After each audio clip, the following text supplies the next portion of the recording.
Sancti. Amen. Magandang gabi sa ating lahat, mga nanonood ngayon. Meron tayong konting katekesis naman. Ang topic natin ay ang akayin ang tao pabalik sa Panginoon.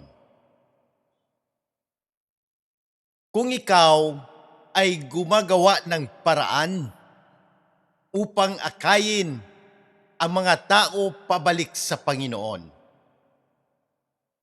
huwag kang manghina kung ikaw ay maliitin,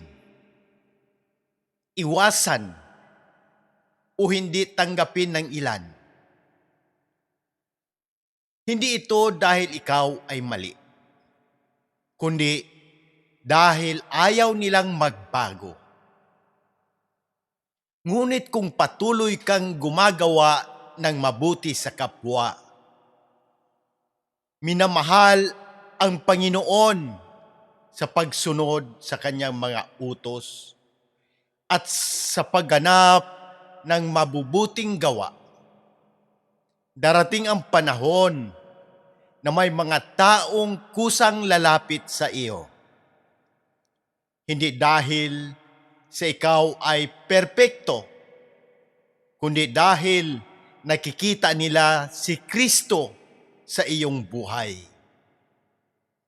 At kung sakaling wala mang lumapit, walang problema, sapagkat ang mahalaga ay ikaw ay tapat sa Panginoon. Ang Diyos mismo ang magpapabanal sa iyo dahil ikaw ay sumunod sa Kanya, hindi sa papuri ng tao.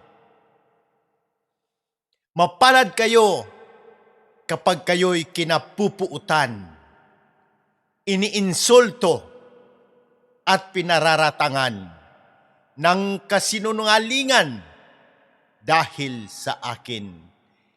Nakasulat sa Mateo.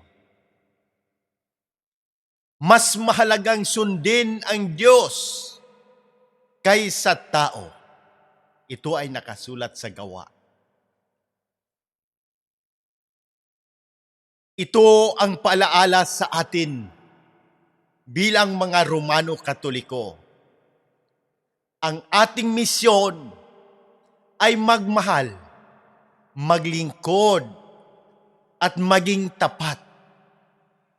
Hindi maghanap ng papuri. Ang kabanalan ay bunga ng pagsunod, hindi ng kasikatan. Hanggang sa muli, magandang gabi.